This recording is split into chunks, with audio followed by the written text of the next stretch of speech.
let's do Scorpio Ascendants. So, how's the universe trying to speak to Aries Sun, Scorpio Ascendant? I'm going to take that one. Through bones. That's quite interesting. Through remnants. So, little pieces, things from the past. It looks like things that get washed up with the tide. Things that are old. So, you know, what's left over. So you want to look, I'm thinking, somewhere into your past, maybe, or at the beach. That could be another thing. Perhaps going to the beach will clear your head. That usually works. But it's something in, like, I want to say almost like doing an autopsy on the situation, you know, where you go over, I call it a post-mortem, like after the end of a relationship or after the end of a job, you say, okay, what did I learn from that? What did I do wrong? What could I have done better?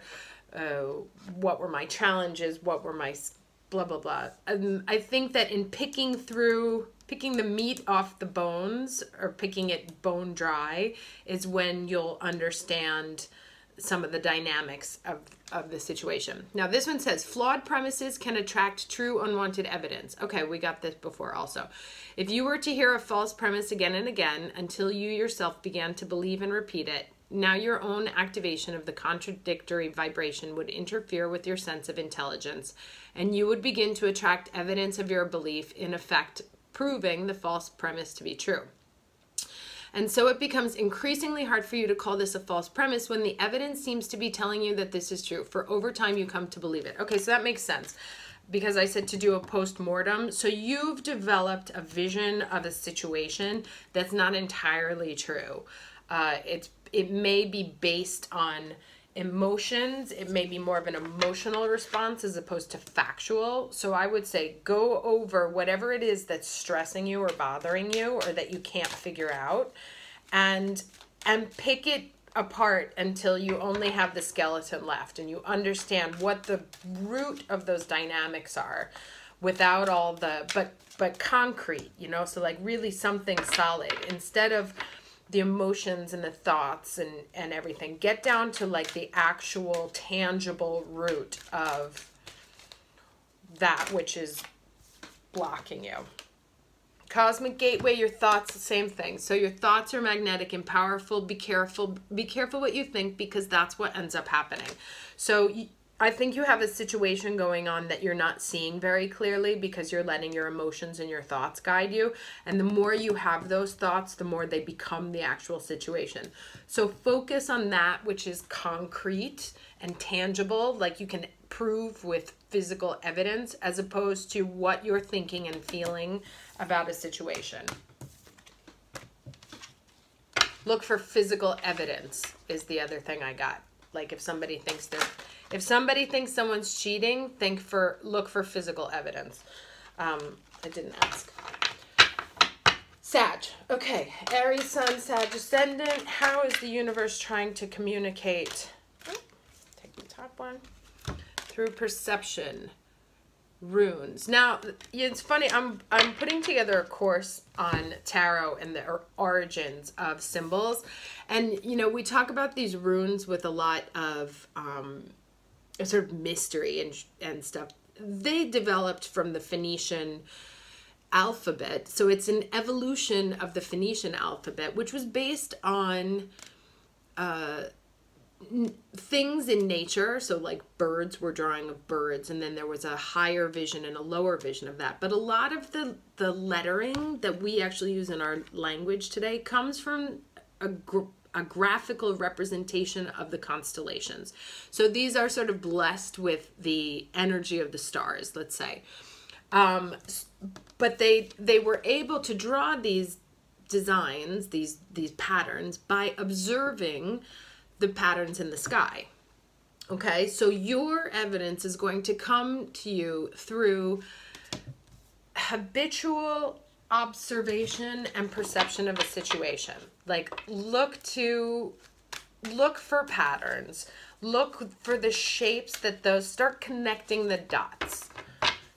That's what I get. Okay, let's get one card for Aries Sun, Sag Ascendant for the week of April 12th, 2019. I have the power to direct my own thoughts. Your thoughts do create the reality that you live. One of the most exciting things about beginning the process of deliberately focused thought is that the law of attraction will bring you evidence of your improved thought immediately. While old patterns may be hard to break, and you may slip back into old patterns from time to time, evidence of your effort will be undeniable to you. And before long, with much less effort than you spend trying to dodge negative conversations or train another into better behavior, all of your relationships will improve. So, change your thoughts, change your life. And as I said, observe, you see that the patterns there? Observe patterns in yourself and in others. Don't assume that the stars are separate. Don't look at situations as if they have no relationship to each other. As they did with the stars, connect the dots and see what shapes start to form, what patterns start to form. Okay, soul expansion. Your consciousness is expanding. You understand the connections between all things. Okay, I literally just said it. Look at the star, the constellation in the back. Love it when they're that tight. Okay, Capricorn. How is the universe trying to speak to Aries Sun, Capricorn Ascendant, the week of April 12th, 2019?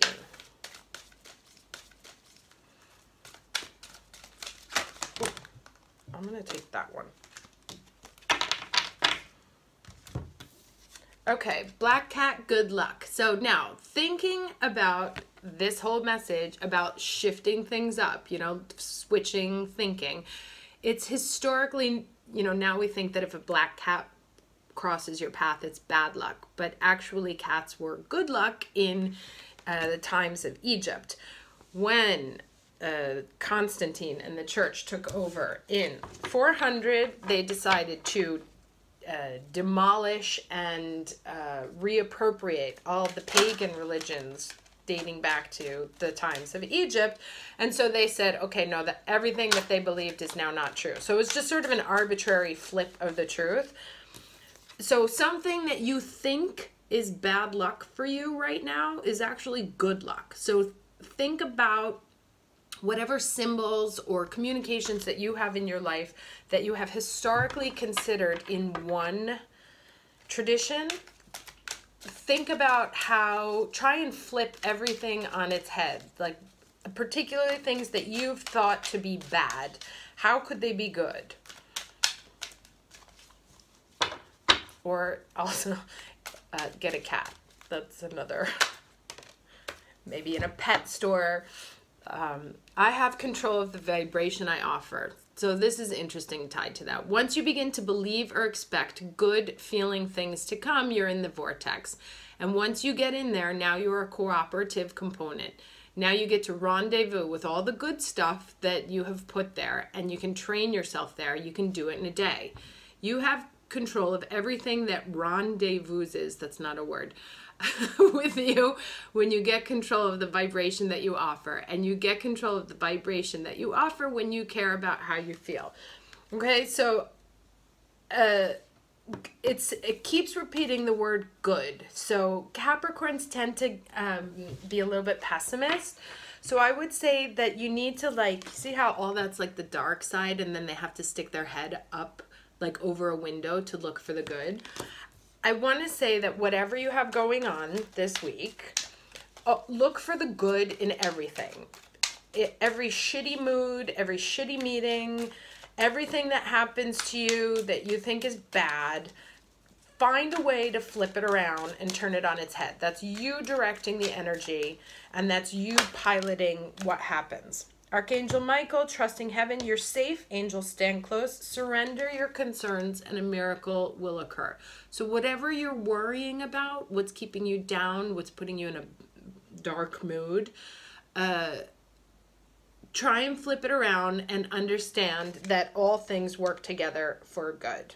And that when you shift that energy, that the miracles come in. So whatever's worrying you, I'm not saying like don't like just drop it, but try and find the positive in it so that you can change the energy that goes around it. Because the more you think negatively about something, the more negative it becomes. That's not even the law of attraction. That's actual science. It's perceptive science. I know I have a degree in cognitive neuroscience, so it's not just woo-woo. All right, let's do Aries, Sun, Aquarius, Ascendant. How is the universe trying to speak to our Aquarius Suns? Aries, Sun, Aquarius, Ascendant. Through illusion. Interesting. Hydromancy. Okay.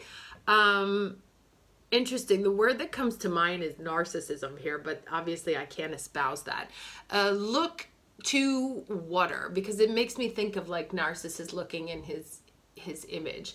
And I'm pretty sure those flowers are them as well. Be careful of that which is illusory. Go to the water. So maybe take a shower, take a bath, try and understand gardening, like as you water plants. You might get some. Be careful of where you have fallen in love with the image of self. Okay, so if you're in a situation because you like how you look in that situation, you could be in trouble. Can I get a card for Aries, Sun, Aquarius, Ascendant? April 12th, week of April 12th, 2019. Take this one. My life is about relationships. You will never find yourself in a point in time when the subject of relationships is not an active part of your now experience. For everything you perceive or notice or know is because of your relationship with something else. Without a comparative experience, you would be unable to perceive or focus any kind of understanding within yourself. Okay. Therefore, it is accurate to say that without relationships, you could not exist at all. Now, Aquarians tend to like to be on their own and trust themselves and kind of get focused in their own brand of thinking. And what this is telling me is that you have to accept the words of someone else that as valid. So listen to, there will be something that challenges your point of view. You know, the story of this is that she tries to distract him from looking at himself and he doesn't pay any attention and he misses out on the love of his life. So be careful of where you're getting caught up in your own, I have to think this way, is stopping you from getting what you want. Faith, stay calm, trust the good in yourself and others, see the light in the world. Okay? Lots of blue here as well. Also for you, fifth chakra exercises, water, blue energy, wear blue clothes. I know that it's an Aquarian color blue anyway. So, lapis lazuli, I just got that as a crystal for you. Just stay in the blue. And finally, our Aries Sun, Pisces Ascendant. How is the universe trying to communicate with Aries Sun, Pisces Ascendant this week? How will the messages come to Aries Sun, Pisces Ascendant? Through illumination. Okay. There's a candle burning. Light a candle, see it in the candle. It may just suddenly come to you as a light. Something that's been burning for a while may suddenly be made clear. Look for the light in the dark, in a candle store. Okay. Our source is one of love, not condemnation. When you pay attention to the way you feel and deliberately choose more thoughts that feel good while you think them, you will begin to recognize the nature of your broader non-physical desires. The majority of negative emotions that you feel are not because the subject of your thought is wrong, but instead because you are condemning something that your source does not condemn. Your source is one of love, not of condemnation. Okay, that's interesting. So where you're finding resistance is because, and that's kind of weird because Pisces isn't really judgy. But if you're finding yourself where there's resistance, there's a judgment there at the base that is incorrect. That instead of saying whatever that is bad, find a way to look at the object of that judgment in a different light. Okay? Let's get some divine guidance for Aries Sun, Pisces Moon. Pisces Ascendant. I keep wanting to say the moon. I guess it wants me to make that video also. Aries Sun, Pisces Ascendant.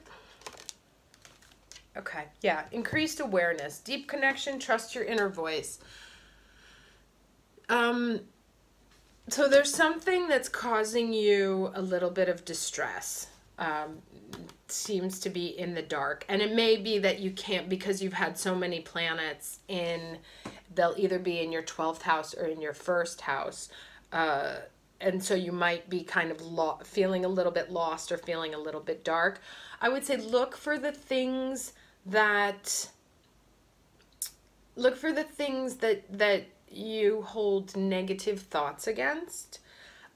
Trust your inner voice. So, you know, there is an illumination that will come about something, but try and find what it is that sort of like that dark seed at the root of all that light. Find out what that is and see how you can look at it in a new light. So yes, it's asking you to trust your inner voice on a certain situation that you've condemned up until now that needs to be seen in a different light. Okay. Hope that was helpful for everyone, and I will see you next week.